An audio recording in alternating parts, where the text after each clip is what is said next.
عورت سے بیعت کی ہوئی ہے، یاد رکھیں کہ وہ عورت جو بیعت کروا رہی ہے وہ بھی ایک جاہلہ ہے بہت بڑی، کیونکہ عورت کو بیعت کروانے کی ہرگز اجازت نہیں ہے۔ ایسی کچھ عورتیں ہیں اس معاشرے میں جو باقاعدہ اپنے آستانے چلا کر اپنی جیبیں بھر رہی ہیں۔ ان سے پہلے پوچھیں کہ قرآن و حدیث میں کہاں تمہیں اجازت ہے بیعت کرنے کی۔ جو عورت خود قرآن و حدیث کی صراحتاً مخالفت کر رہی ہو، اس سے بیعت کر کے یہ سمجھنا کہ یہ اللہ کے قریب کر دے گی، انتہائی جہالت کی بات ہے۔ اور ایسی معذرت کے ساتھ میں ان تمام مریدین سے عرض کروں گا جنہوں نے ایسے ڈبے پیروں کا دامن تھاما ہوا ہے، جن کی داڑیاں نہیں ہیں، زلفیں کندھوں سے نیچے بڑی بڑی رکھی ہوئی ہیں، جو گالیاں بکتے ہیں، جو بے پردہ عورتوں کو سامنے بٹھاتے ہیں، جو سجدے کرواتے ہیں اپنے آپ کو، اور ان سے آپ بیعت کرتے ہیں۔ بیعت کیوں کی جاتی ہے؟ ہم انہیں مرشد بناتے ہیں۔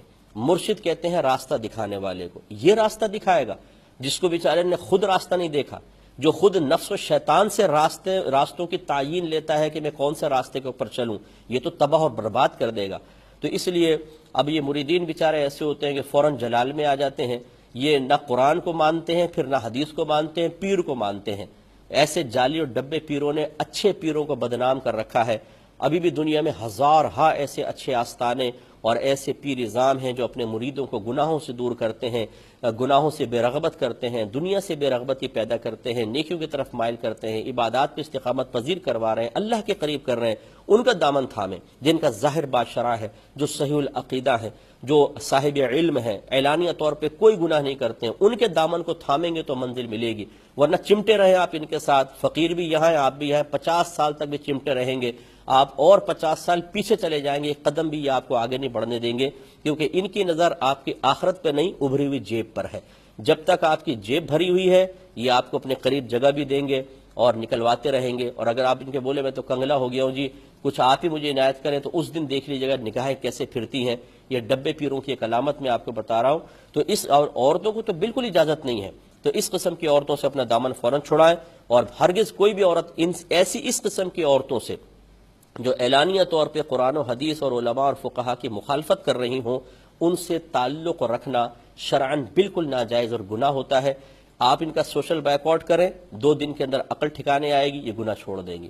ایسی میں اکثر سمجھاتا ہوں، یہ جو کہتی ہیں عورتیں جی سواری آ رہی ہے مجھ پہ بزرگوں کی، کوئی اس کا شرعی تصور نہیں ہے، نہ بزرگوں کی سواریاں اس طرح آتی ہیں۔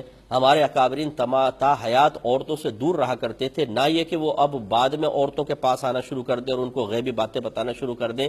یہ عورتوں کے بعض اوقات تو ڈھکوسلے ہوتے ہیں، یا کبھی ایسا ہوتا ہے کہ جنات جو ہیں وہ اس طریقے سے وسوسہ ڈال کر کسی عورت کو کہتے ہیں کہ میں فلاں داتا صاحب ہوں، میں غوث ہوں، اور تمہیں میں مستقبل کی باتیں بتاؤں گا۔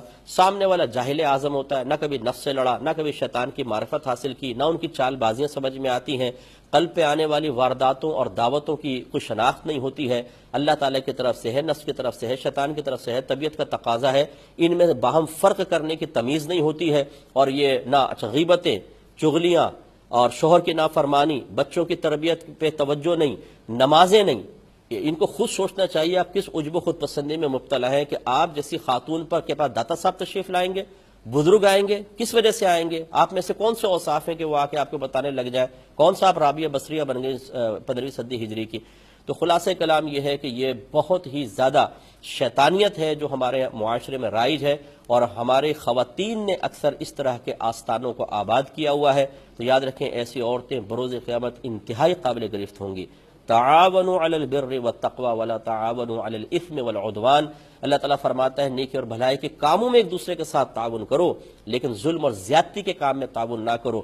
آپ کیا نہیں سمجھتے کہ یہ لوگ کس قدر ظلم کرتے ہیں؟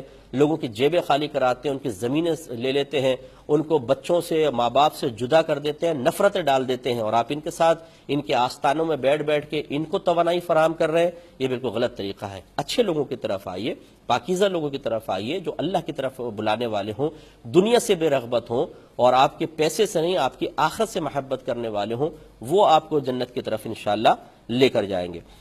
یہ بیان